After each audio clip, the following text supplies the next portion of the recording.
Bonjour et bienvenue dans ce nouvel épisode d'EcoCheck, le podcast qui aborde un sujet macroéconomique important. Aujourd'hui, nous allons examiner de plus près l'évolution du marché immobilier et son impact sur la stabilité financière. Je suis Charlotte de Montpellier et je suis économiste chez ING. La semaine dernière, le Comité européen du risque systémique, ou CERS en abrégé en français, ou encore ESRB en anglais, a publié un rapport qui tente d'exposer un peu les vulnérabilités des marchés immobiliers en Europe. Ce comité a été créé en 2010 pour superviser le système financier de l'Union européenne, ainsi que prévenir ou atténuer les risques. Alors, la question qu'on peut se poser, c'est pourquoi cet organisme regarde-t-il le marché immobilier? En fait, en finançant des crédits immobiliers et en assurant des logements, le système financier, dont les banques et les assureurs, sont très sensibles aux risques sur les marchés immobiliers. Si les marchés immobiliers devaient se déséquilibrer de façon trop importante, avec par exemple un effondrement des prix, cela pourrait conduire à une grave crise financière comme on l'avait vu en 2008. Il convient donc de suivre l'évolution de ces risques de très près, ce que fait le CERS. Dans son dernier rapport, le CERS examine les risques sur les marchés immobiliers en se basant sur différents indicateurs. Parmi ces indicateurs figure d'abord l'évolution des prix des logements et leur éventuelle surévaluation. Ensuite, la croissance du crédit aux ménages et enfin le taux d'endettement des ménages. Le CERS examine si l'évolution de ces indicateurs contribue à accroître les risques ou au contraire à les atténuer. Par exemple, si la surévaluation des prix de l'immobilier augmente fortement, cela implique que les risques ont augmenté. De la même façon, si les taux d'endettement des ménages est en forte hausse, leur situation financière devient plus vulnérable et les risques augmentent. Finalement, ce rapport amène des conclusions assez intéressantes.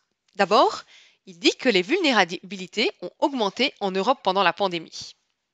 En effet, les prix des logements ont augmenté fortement dans de nombreux pays européens, ce qui a entraîné une plus grande surévaluation. Ensuite, les risques liés au niveau d'endettement des ménages sont restés inchangés dans certains pays, mais se sont aggravés dans d'autres pays européens. Cela est dû en partie à la forte croissance des prêts hypothécaires. Pour la Belgique en particulier, le CERS a confirmé que les prix ont fortement augmenté, mais aussi la surévaluation. Dans le même ordre d'idées, la semaine dernière, la Banque nationale a présenté des chiffres encore plus récents sur la surévaluation, confirmant finalement ces conclusions du CERS. Selon la BNB, la surévaluation des prix de l'immobilier en Belgique est passée de 14% en 2020 à 21% en 2021. En 2019, la surévaluation n'était que de 7%. Alors il faut savoir que pour estimer cette surévaluation, la Banque nationale de Belgique se base sur un modèle qui tient compte de différents paramètres. Le niveau des taux d'intérêt, la croissance des revenus des ménages, le nombre de ménages, mais aussi la taxation. C'est donc une estimation très intéressante, mais on ne peut pas exclure totalement que d'autres facteurs interviennent ou pas, et que la surévaluation soit surestimée ou même sous-estimée.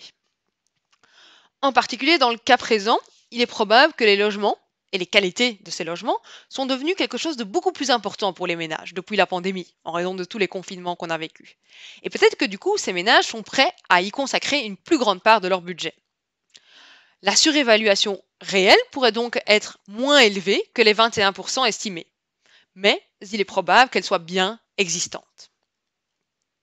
À côté de cela, en Belgique, la croissance des prêts hypothécaires a fortement augmenté. Plus fortement pendant la pandémie, si on compare à la situation qui prévalait avant et à la moyenne de long terme. En ce qui concerne l'endettement des ménages, la situation là est moins claire. Alors d'une part, leur dette a augmenté et elle est élevée en pourcentage de leurs revenus, mais d'autre part, les Belges disposent de nombreux actifs financiers qui ont vu leur valeur augmenter en 2021. Au final, le CERS estime que les risques en Belgique sont modérés. Au Luxembourg, aux Pays-Bas, en Norvège et en Suède, par contre, les risques sont considérés comme élevés. Alors, outre l'analyse des risques, le CERS examine également si les mesures actuelles qui sont prises sont suffisantes pour gérer les risques qui existent. En Belgique, un certain nombre de mesures sont actuellement en place. Par exemple, les banques sont soumises à des restrictions concernant les prêts avec un ratio prêt par rapport à la valeur du bien élevé. Et il existe des exigences supplémentaires en matière de capital. Là, le CERS est relativement content de la situation, il estime que les mesures actuelles en Belgique sont appropriées et suffisantes pour gérer les risques. Mais si les risques continuent à augmenter, le CERS estime qu'il faudra alors prendre des mesures supplémentaires. En conclusion, les risques du marché immobilier sur la stabilité financière ont augmenté en Europe. C'est également le cas en Belgique, même si les risques sont toujours évalués comme étant modérés. Le marché immobilier va donc rester surveillé de très près par les autorités dans les prochains trimestres.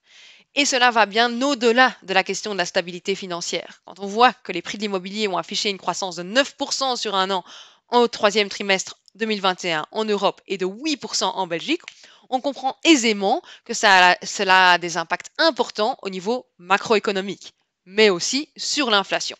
Nous y reviendrons dans une prochaine édition de notre podcast EcoCheck. Je vous remercie pour votre écoute et vous dis à bientôt pour un nouveau podcast économique.